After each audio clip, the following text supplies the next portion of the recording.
ಒಂದು ಮಾತನ್ನು ನೆನಪಿಡಿ, ನಿಮ್ಮನ್ನು ಜೀವನದಲ್ಲಿ ಸೋಲಿಸಲು ಯಾರಿಂದಲೂ ಸಾಧ್ಯವಿಲ್ಲ.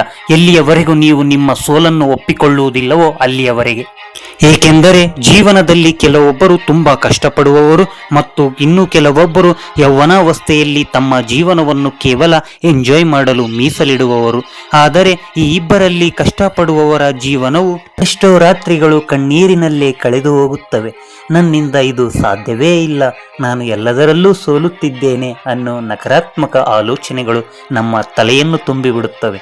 ಸುತ್ತಲೂ ಜನ ಇದ್ದರೂ ಯಾರು ನಮ್ಮವರಲ್ಲ ಅನಿಸೋಕೆ ಶುರುವಾಗುತ್ತದೆ. ನಾವೇನು ಮಾಡಿದರೂ ತಪ್ಪೇ ಆಗುತ್ತಿದೆ ಅನ್ನೋ ಗೊಂದಲ ಕಾಡುತ್ತದೆ. ಆದರೆ ನೆನಪಿಡಿ, ಸಮುದ್ರದಲ್ಲಿ ಅಲೆಗಳು ಬಂದು ಅಪ್ಪಳಿಸಿದ ತಕ್ಷಣ ಸಮುದ್ರದ ಅಸ್ತಿತ್ವ ಅಳಿಸಿ ಹೋಗುವುದಿಲ್ಲ. ಕತ್ತಲೆ ಎಷ್ಟು ಹೆಚ್ಚಾಗುತ್ತದೋ ಮುಂಜಾನಿನ ಸೂರ್ಯನ ಬೆಳಕು ಅಷ್ಟೇ ಹತ್ತಿರದಲ್ಲಿದೆ ಎಂದರ್ಥ.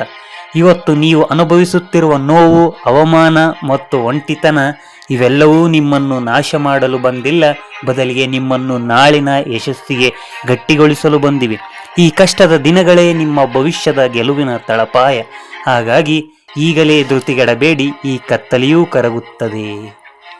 ಸ್ವಯಂ ವಿಶ್ವಾಸ ಮತ್ತು ಆಂತರಿಕ ಶಕ್ತಿ ನಿಮ್ಮಲ್ಲಿರಬೇಕು. ಏಕೆಂದರೆ ಬೇರೆಯವರು ನಿಮ್ಮನ್ನು ನೋಡಿ ಆಡುವ ಮಾತುಗಳು ನಿಮ್ಮ ಯೋಗ್ಯತೆಯನ್ನು ನಿರ್ಧಾರ ಮಾಡಲು ಸಾಧ್ಯವಿಲ್ಲ.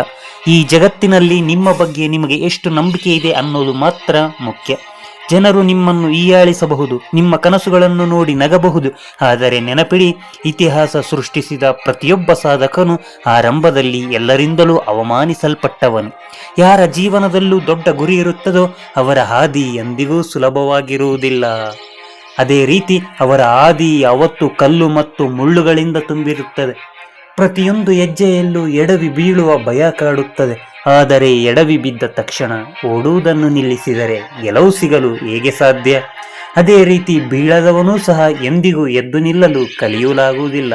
ಏಕೆಂದರೆ ನೀವು ಎಷ್ಟು ಬಾರಿ ಬಿದ್ದಿದ್ದೀರಿ ಅನ್ನೋದು ಮುಖ್ಯವಲ್ಲ, ಬದಲಿಗೆ ಬಿದ್ದ ಪ್ರತಿ ಬಾರಿಯೂ ಎಷ್ಟು ವೇಗವಾಗಿ ಮತ್ತು ಎಷ್ಟು ಶಕ್ತಿಯಿಂದ ಎದ್ದು ನಿಂತಿದ್ದೀರಿ ಅನ್ನೋದೇ ಮುಖ್ಯ. ನಿಮ್ಮನ್ನು ಸೋಲಿಸಲು ಈ ಜಗತ್ತಿನಲ್ಲಿ ಯಾರಿಂದಲೂ ಸಾಧ್ಯವಿಲ್ಲ. ಎಲ್ಲಿಯವರೆಗೆ ಅಂದರೆ ನೀವು ನಿಮ್ಮ ಮನಸ್ಸಿನಲ್ಲಿ ಸ್ವತಃ ಸೋಲೊಪ್ಪಿಕೊಳ್ಳುವವರೆಗೆ ಮಾತ್ರ. ನಿಮ್ಮೊಳಗಿರುವ ಶಕ್ತಿ ಅಪಾರವಾದದ್ದು, ಅದನ್ನು ಗುರುತಿಸಿ. ತೀವ್ರತೆ, ಕಠಿಣ ಪರಿಶ್ರಮ ಮತ್ತು ಛಲವನ್ನು ನಿಮ್ಮಲ್ಲಿ ಬೆಳೆಸಿಕೊಳ್ಳಿ. ಏಕೆಂದರೆ ಯಶಸ್ಸು ಅನ್ನೋದು ಯಾರೋ ಬಂದು ಕೊಡುವ ಉಡುಗೊರೆಯಾಗಿರುವುದಿಲ್ಲ, ಬದಲಿಗೆ ಅದು ಅದೃಷ್ಟದ ಆಟವೂ ಅಲ್ಲ. ಯಶಸ್ಸು ಅಂದರೆ ಪ್ರತಿದಿನ, ಪ್ರತಿ ಗಂಟೆ, ಪ್ರತಿ ನಿಮಿಷ ಮತ್ತು ಪ್ರತಿ ಕ್ಷಣ ಪಡುವ ಕಠಿಣ ಪರಿಶ್ರಮದಿಂದ ಹೊರತು ನೀವು ಸ್ಕ್ರೋಲ್ ಮಾಡುತ್ತಾ ಕುಳಿತರೆ ಯಾವುದೂ ಸಾಧ್ಯವಾಗುವುದಿಲ್ಲ. ನೀವು ಪ್ರತಿ ಬೆವರಿನ ಹನಿಗಳು ಜಗತ್ತಿನಲ್ಲಿ ನೆಪ ಹೇಳುವವರೆಗೆ ಕೊರತೆ ಇಲ್ಲ, ಬದಲಿಗೆ ನೀವು ಎಲ್ಲಿಯವರೆಗೂ ನೆಪ ಹೇಳುತ್ತೀರೋ ಅಲ್ಲಿಯವರೆಗೂ ಕೊರತೆ ಇದ್ದೇ ಇರುತ್ತದೆ. ನೀವು ಒಂದು ದೃಢ ನಿರ್ಧಾರ ಮಾಡಿ ಅವತ್ತಿನಿಂದ ಪ್ರಾರಂಭ ಮಾಡಲೇಬೇಕು ಎಂಬ ನಿರ್ಧಾರ ಮಾಡಿದರೆ ನಿಮಗೆ ಯಾವುದೂ ಅಸಾಧ್ಯವಲ್ಲ. ಯಾರೂ ನಿಮ್ಮ ಹಣೆ ಬರಹವನ್ನು ಬರೆಯಲು ಸಾಧ್ಯವಿಲ್ಲ. ನನ್ನ ಹತ್ತಿರ ಹಣವಿಲ್ಲ, ಸಮಯವಿಲ್ಲ, ನನ್ನ ಹಣೆ ಬರಹವೇ ಸರಿಯಿಲ್ಲ ಅಂದುಕೊಳ್ಳಬೇಡಿ. ಏಕೆಂದರೆ ನಿಮ್ಮ ಹಣೆ ಬರಹವನ್ನು ಬರೆದುಕೊಳ್ಳುವವರು ನೀವೇ. ಫೋನನ್ನು ಸ್ಕ್ರೋಲ್ ಮಾಡುತ್ತಾ ಕುಳಿತರೆ ಜೀವನವಿಡೀ ನಾಶ ಮಾಡಿಕೊಳ್ಳಬೇಕಾಗುತ್ತದೆ. ಬದುಕಿನಲ್ಲಿ ಸೋತವರು ನೂರಾರು ಕಾರಣಗಳನ್ನು ಕೊಡುತ್ತಾರೆ, ಆದರೆ ಗೆಲ್ಲುವ ಛಲ ಇರೋನಿಗೆ ಇವೆಲ್ಲವೂ ಕೇವಲ ಸಣ್ಣ ನೆಪಗಳಷ್ಟೇ. ಅವನಿಗೆ ಗೆಲ್ಲೋಕೆ ಒಂದೇ ಒಂದು ಬಲವಾದ ಕಾರಣ ಸಾಕು, ಅದೇ ಅವನ ಹಠ ಆಗಿರುತ್ತದೆ.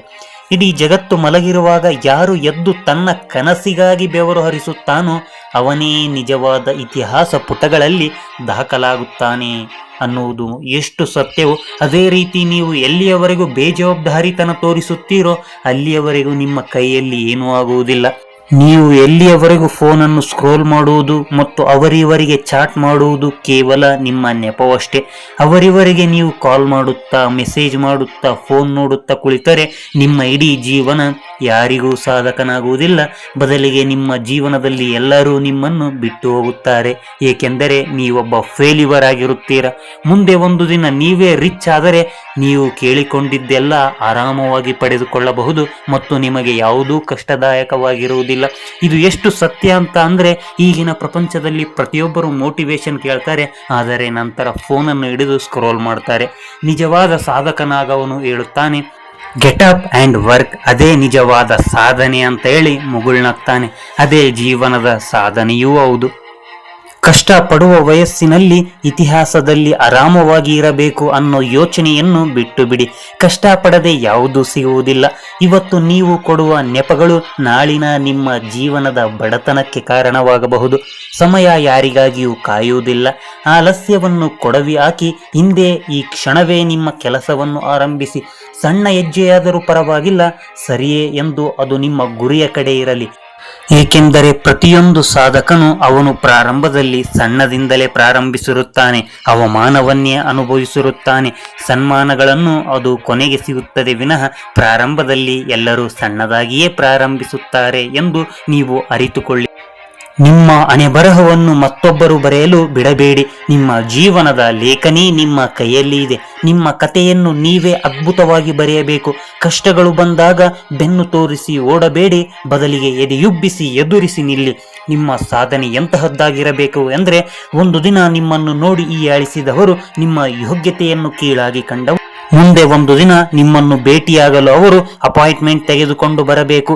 ಏಕೆಂದರೆ ನಿಮ್ಮ ಯಶಸ್ಸಿನ ಸದ್ದು ನಿಮ್ಮ ಶತ್ರುಗಳ ಕಿವಿಗೆ ನಿಮಿರುವಂತೆ ಮಾಡಬೇಕು. ಯಾರು ನಿಮ್ಮ ಜೊತೆ ಬರದಿದ್ದರೂ ಪರವಾಗಿಲ್ಲ, ನಿಮ್ಮ ಮೇಲೆ ನಿಮಗೆ ನಂಬಿಕೆ ಇದ್ದರೆ ಸಾಕು. ಫೋನನ್ನು ಬಿಟ್ಟು ಬಿಡಿ. ಈ ಜಗತ್ತಿನಲ್ಲಿ ನೀವು ಕೇವಲ ಬಂದು ಹೋಗಲು ಹುಟ್ಟಿಲ್ಲ, ಏನನ್ನಾದರೂ ಸಾಧಿಸಿ ಇತಿಹಾಸ ಪುಟಗಳಲ್ಲಿ ನಿಮ್ಮ ಹೆಸರನ್ನು ಉಳಿಸಲು ಹುಟ್ಟಿದ್ದೀರಿ. ಮನಸ್ಸಿನಲ್ಲಿ ಧೈರ್ಯವಿರಲಿ. ಫೋನನ್ನು ಬಿಟ್ಟು ಬಿಡಿ. ನಿಮ್ಮ ಹೆಜ್ಜೆಯಲ್ಲಿ ಗಾಂಭೀರ್ಯವಿರಲಿ. ಎದ್ದು ನಡೆ, ಮುನ್ನುಗ್ಗಿ. ಈ ವಿಜಯದ ಸಿಂಹಾಸನ ನಿಮಗಾಗಿ ಕಾಯುತ್ತಿದೆ. ವಿಜಯವೂ ನಿಮ್ಮದೇ, ಸಾಧನೆಯೂ ನಿಮ್ಮದೇ. ಪ್ರತಿಯೊಂದು ಹೆಜ್ಜೆಯಲ್ಲಿ ನಿಮ್ಮ ಧೈರ್ಯ ಇರಲಿ. ಪ್ರತಿದಿನ, ಪ್ರತಿ ಕ್ಷಣ, ಪ್ರತಿ ನಿಮಿಷಗಳ ಕಾಲ ನೀವು ಯಾವುದನ್ನು ಆಲೋಚನೆ ಮಾಡದೆ ಕೇವಲ ನಿಮ್ಮ ಕಾನ್ಸಂಟ್ರೇಷನ್, ನಿಮ್ಮ ಮೆದುಳು ಸಂಪೂರ್ಣವಾಗಿ ನಿಮ್ಮ ಕೆಲಸದ ಮೇಲೆ ಇರಲಿ. ನಿಮ್ಮ ಮೆದುಳಿನ ಒಳಭಾಗದಲ್ಲೂ ನಿಮ್ಮಲ್ಲಿ ಕೇವಲ ತುಂಬಿರಬೇಕಾದ ಅಂಶಗಳು ಏನಂತ ಅಂದರೆ, ನಾನು ಪ್ರತಿದಿನ ಎದ್ದು ಏನನ್ನಾದರೂ ಸಾಧನೆ ಮಾಡಲೇಬೇಕು, ಪ್ರತಿದಿನ ಏನಾದರೂ ಹೊಸದನ್ನು ಕಲಿಯಲೇಬೇಕು ಎಂದು ನಿಮ್ಮ ಮೆದುಳು ಸಂಪೂರ್ಣವಾಗಿ ಅದಕ್ಕೆ ಅಡಿಕ್ಟ್ ಆಗುವ ಹಾಗೆ ಮಾಡಿ. ಅದನ್ನು ಬಿಟ್ಟು ಪ್ರತಿದಿನ ಫೋನ್ ನೋಡಿ, ಮೊಬೈಲ್ ನೋಡಿ ನೀವು ಕೋಪಗೊಳ್ಳುವುದು ಅಥವಾ ಕಿರ್ಚಾಡುವುದು ಅಥವಾ ನಿಮ್ಮಲ್ಲಿ ಬೇಜವಾಬ್ದಾರಿತನ ಉಂಟು ಮಾಡಿಕೊಳ್ಳುವುದನ್ನು ಜೀವನದಲ್ಲಿ ಬಿಟ್ಟು ಬಿಡಿ. ಏಕೆಂದರೆ ಇವತ್ತಿನ ಆಲಸ್ಯವೇ ನಿಮ್ಮ ಮುಂದಿನ ಜೀವನದ ಕಷ್ಟ ಅಥವಾ ಬಡತನ ಆಗಿರುತ್ತದೆ. ಏಕೆಂದರೆ ಇವತ್ತು ನೀವು ಪಟ್ಟ ಪರಿಶ್ರಮ ಮುಂದೆ ನಿಮ್ಮನ್ನು ದೊಡ್ಡ ವ್ಯಕ್ತಿಯನ್ನಾಗಿ ಮಾಡಬಹುದು ಅಥವಾ ದೊಡ್ಡ ಸಾಧಕನನ್ನಾಗಿ ಮಾಡಬಹುದು. ನೀವು ಪ್ರತಿದಿನ, ಪ್ರತಿ ಕ್ಷಣ ಅವತ್ತು ಆಲೋಚನೆ ಮಾಡ್ತೀರಾ, ನಾನು ಜೀವನದಲ್ಲಿ ಸಾಧಿಸಿದೆ ಎಂದು.